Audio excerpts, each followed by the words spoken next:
Europe 1 matin.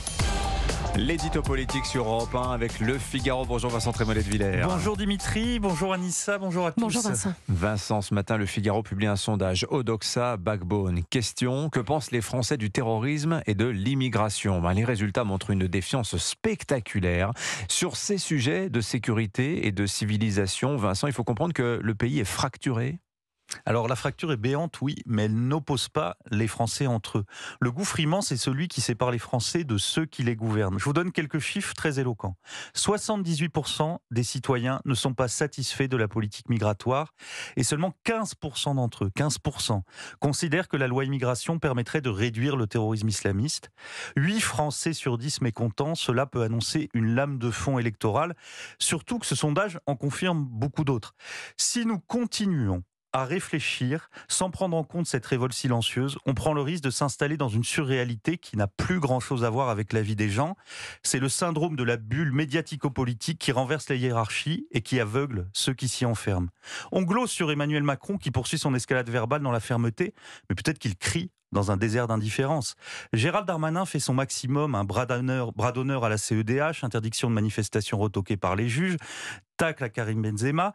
Le ministre de l'Intérieur monte le son autant qu'il peut, mais on l'entend moins que les Allah Akbar, place de la République.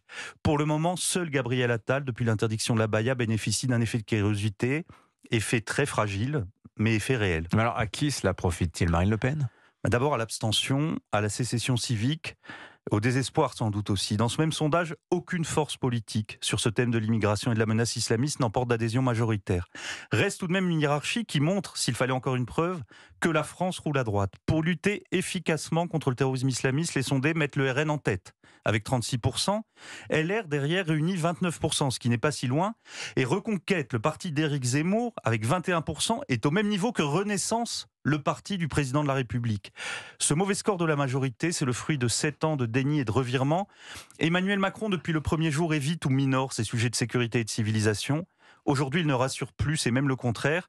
À force d'hésitation, de en même temps, de renoncement, le président incarne physiquement l'insécurité culturelle. Pourtant, il a extraordinairement durci son discours. Oui, mais il parle une langue morte. Les mots qu'il prononce n'ont plus de sens et plus d'écho. Les faits viennent tout assourdir. Il y a 3 ans, Samuel Paty a été décapité par un islamiste qui ne devait pas être en France. Vendredi dernier, Dominique Bernard a été tué à coups de couteau par un islamiste qui ne devait pas être en France. L'horreur bégaye et le président, la première ministre, le ministre de l'Intérieur continuent d'expliquer qu'ils ont tout bien fait, qu'il n'y a pas de risque zéro, que ça existe partout ailleurs et qu'on pourrait se réjouir parce que ça pourrait être bien pire. Cette autosatisfaction, elle aussi, est inaudible. Alors vous me direz, que peuvent-ils faire ? Eh bien, se hisser à la hauteur de l'événement et prendre des décisions qui permettent de reprendre le contrôle.